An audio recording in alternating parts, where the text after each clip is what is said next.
Hey everybody, how y'all doing? Good to see you out there in Facebook land. Hey, I've only got a couple of minutes before. Oh, I think now I'm on. Hey everybody in Facebook land. I've only got about 5 minutes, so I'm just gonna dive right into it instead of waiting for people to show up. Um, so here's the skinny. There's a lot of nervousness going on, and rightfully so. This market is trying everybody's patience, and including people that are extremely well versed and educated and understand a lot of the intricacies and the underlying economic drivers. So it's a difficult market.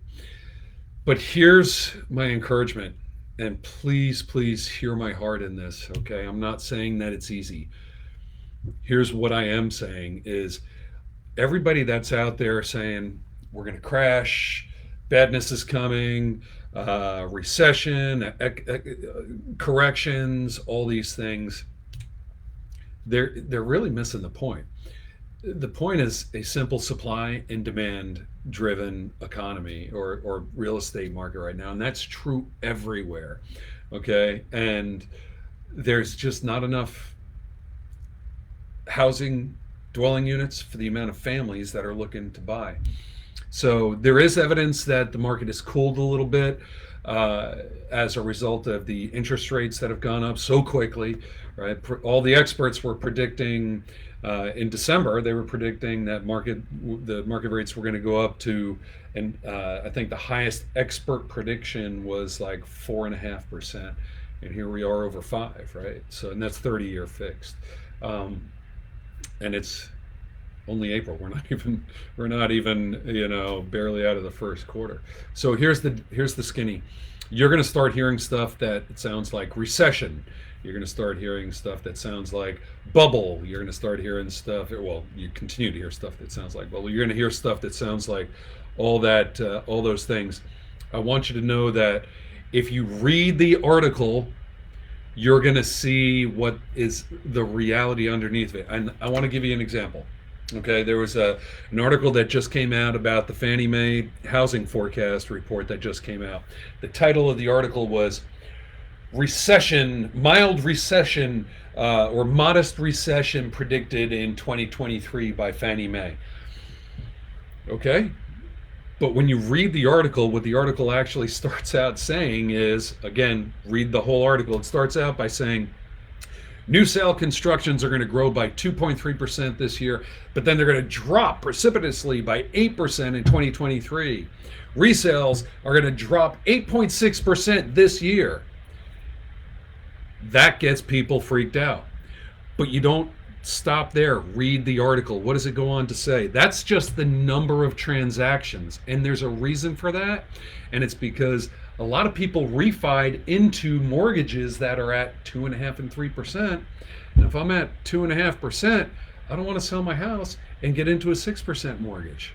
Makes sense, right? So it's going to keep the inventory down, the increase in the interest rates. It's not going to cause a crash. Here's the rest of that article. You ready for this?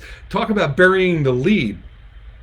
Home appreciation may also cool from a record 19% year over year to 3.2% by the end of 2023. I really need you to hear me when I say this. A healthy economy has a real estate market that appreciates at 4%.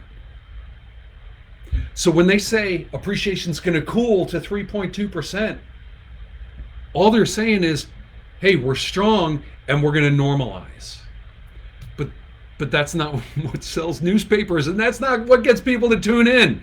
So please read the articles, and when you see things and headlines, take the time to get through it and look for what's actually happening in the market. Sure, less houses are going to sell because there's less that are going to be available because people are going to want to stick with their 3% mortgage and 2.5% mortgage.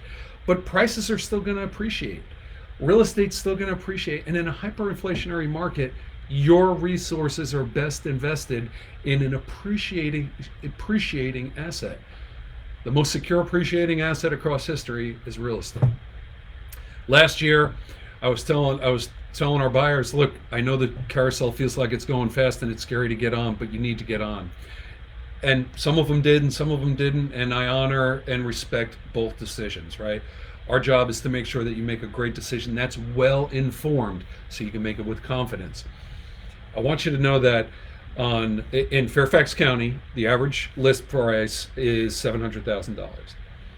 And last year at 3%, compared to this year at almost, let's just call it 6%, that same house costs you an extra over $500,000 to buy that house right now because of your loss in purchasing power and your increased interest rates across your ownership tenure. So appreciation is going to continue. Rates are going to kind of normalize here because we're already seeing it cool down a little bit, and that's really what the Fed's trying to do. So rates are going to kind of normalize so that the market has time to kind of figure out where its steady state is at this new normal of 5%, which, by the way, is still historically pretty sweet. And then we'll see what the market does, and then the Fed's going to make some corrections. So that's what's going to happen. I really think my encouragement to you is buy real estate, buy dirt. This is the place and the time to get into it. If you want to talk in more detail about it, I'm happy to do that. We have smart seller workshops that are available. We do them really small. It's like 6 people, and it's very interpersonal. And we work through an actual worksheet to help you understand what the implications are to selling your house. So the best client is an educated client. The best client is not a client who actually buys and sells a house with us. It's somebody who makes a great decision with a lot of confidence, and that's our goal. All right, that's it. I got to wrap up. I told you 5 minutes. I think I'm over by like a minute 30 or so. And I've got 9 minutes to get to my preparing for marriage session that kicks off here at 7 o'clock. So love you guys. Drop a comment below, like it, share it, get the word out. The sky is not falling, okay? Be well. Bye-bye.